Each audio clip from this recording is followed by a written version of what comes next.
வணக்கம். ரொம்ப சந்தோஷமாக இருக்குது எங்களுக்கு.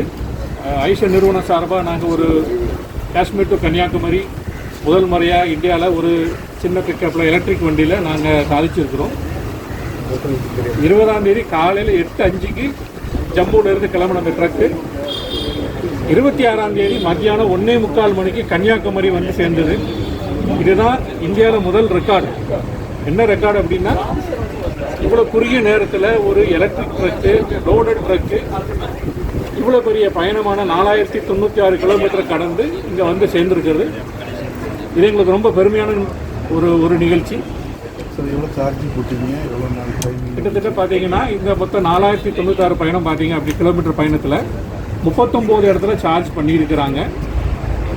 ஓட்டுன நேரம் பார்த்தீங்கன்னா வெறும் 79 மணி நேரத்தில் இதை கவர் பண்ணியிருக்குது. இவ்வளோ தூரத்தை கடந்து இருக்குது. ஒரு சார்ஜ் பண்ணோம் அப்படின்னோம்னா 170 180 கிலோமீட்டர் ப்ராக்டிக்கல் மைலேஜ் கொடுக்கும் இந்த வண்டி. ரெக்கார்டு படி 250 கிலோமீட்டர் ரேஞ்ச்.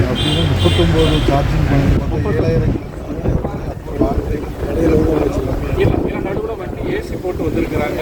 ரெண்டாவது அங்கங்கே ஹால்ட் பண்ணும் போது அதனுடைய ஒரு குறைபாடு அதில் இருக்கும்.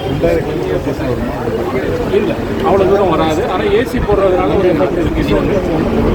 வண்டி இங்கே வரும்போது என்ன சார்ஜ் ஃபுல்லாக கம்ப்ளீட்டாக ஆகலை.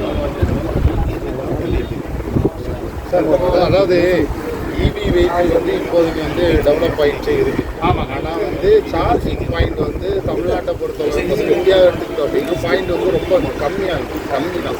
ஸோ எப்படி மக்கள் வந்து இப்போ இந்த பயணத்தில் பார்த்தீங்க அப்படின்னோம்னா, நாங்கள் எந்த இடத்துலையுமே ஐஷர் சம்பந்தப்பட்ட ஒரு நிறுவனத்துடைய சார்ஜிங் பாயிண்டில் வண்டியை சார்ஜ் பண்ணுறோம்.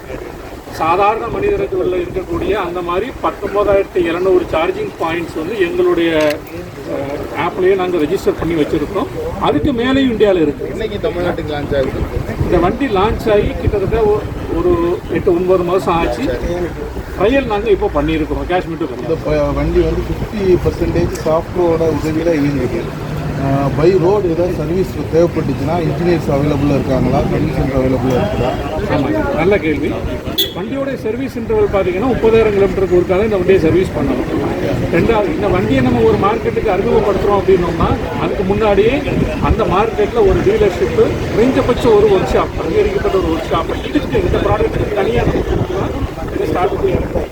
தமிழ்நாடை பொறுத்த வரைக்கும் பார்த்தீங்கன்னா சென்னை, சேலம், ஈரோடு, கோயம்புத்தூர், மதுரை, திருநெல்வேலி இந்த எல்லா இடத்துலையும் ஒர்க் ஷாப் இருக்குது.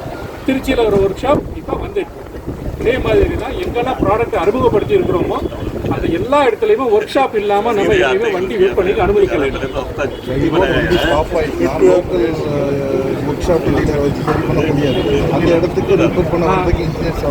வண்டியோடைய ஆப்பில் என்ன ஒரு முக்கியமான ஃபியூச்சர் இருக்குன்னா, வண்டியோடைய பேட்டரி 15% வரும்போது அலர்ட் கொடுத்துரும். நம்பர் 1 வண்டி வழியில் பிரேக் டவுன் ஆகிருக்கு, ஏதாவது ஒரு நிகழ்ச்சி நடந்திருக்குது அப்படின்னா ஒரு டெலிமெட்ரி, ஒரு லைவ் நம்பர் கொடுத்துருக்கோம். அந்த லைவ் நம்பர் நம்ம கால் பண்ணும்போது 2 மணி நேரத்தில் ஐஷூருடைய ஒரு ஒர்க் ஷாப்புடைய வண்டி அந்த இடத்துல வந்து நிற்கும். இது வந்து இஓஎஸ் நம்ம சொல்லுவோம், ஐஷூர் ஆன்ரோட் சர்வீஸ்ன்னு சொல்லுவோம். 2 மணி நேரத்தில் அந்த வண்டி சர்வீஸ் வண்டி பிரேக் டவுன் வண்டி கிட்ட வந்து நிற்கும். ஏன் சார் மகேஷுங்க, ப்ரைஸ் எவ்வளோ டிசைட் பண்ணியிருக்கீங்க? மற்ற வெஹிக்கிளோட கம்மியாக இருக்குது அப்படின்னு சார்? விலை வந்து பார்த்தீங்கன்னா பொருளுக்கு தகுந்த விலை வண்டியில் நம்ம சொல்கிறோம். வண்டியோட உள்ள ஃபியூச்சர்ஸ் இதுக்கு தகுந்த மாதிரி விலை இருக்கும். எவ்வளோ சார் மார்க்கெட்டில் இன்னும் இருக்கக்கூடிய பிக்கப்போட ஒரு ரேஞ்சுக்குள்ளே தான் இருக்கும். அது நான் இப்போ பப்ளிக்காக விலையை சொல்ல முடியாது. ஆனால் எலக்ட்ரிக் வெஹிக்கிள்ஸ் எப்போவுமே டீசலை விட கொஞ்சம் அதிகமாக இருக்கும். எலக்ட்ரிக் ரேஞ்ச் ப்ராடக்ட்ஸ் பார்த்தீங்க அப்படின்னா கம்மியாக தான் இருக்குது. அதனுடைய அந்த ஒரு பேண்டுன்னு சொல்லுவாங்க, ப்ரைஸ் பேண்டுன்னு சொல்லுவாங்க. அந்த பேண்டுக்குள்ள நம்மளுடைய வண்டி இருக்குது. ஃபிட்னஸ் எத்தனை வருஷம் கொடுத்துருக்காங்க? இப்போ டீசல் வண்டி 15 வருஷம் கொடுத்துருக்காங்கல்ல, ஃபிட்னஸ் எத்தனை வருஷம்? இது பேட்டரி லைஃப் தான் நம்ம இப்போ சொல்லுவாங்க. 5 to 7 years நம்ம வாரண்டி கொடுக்குறோம். மினிமம் ஸ்டாண்டர்ட் வாரண்டி பார்த்தீங்கன்னா 5 years கொடுக்குறோம். சார் இந்த பயணத்தை பார்த்தீங்க அப்படின்னோம்னா காஷ்மீரில் ஆரம்பிக்கும் போது -2 டிகிரி, கன்னியாகுமரி வந்து நிற்கும் போது 33 டிகிரி. இதை விட ஒரு பயண காலநிலை மாற்றங்கள் நமக்கு வராது இல்லைங்களா இந்தியாவுக்குள்ள? ரெண்டாவது, எல்லா விதமான மேடு பள்ளம், டிராஃபிக்கு, ஹைவே, மக்கள் நெரிசல் இருந்த ஊர்கள் இதெல்லாம் கடந்து தான் இந்த பயணத்தை நம்ம அந்த வண்டி வந்து நிறைவேற்றுச்சு.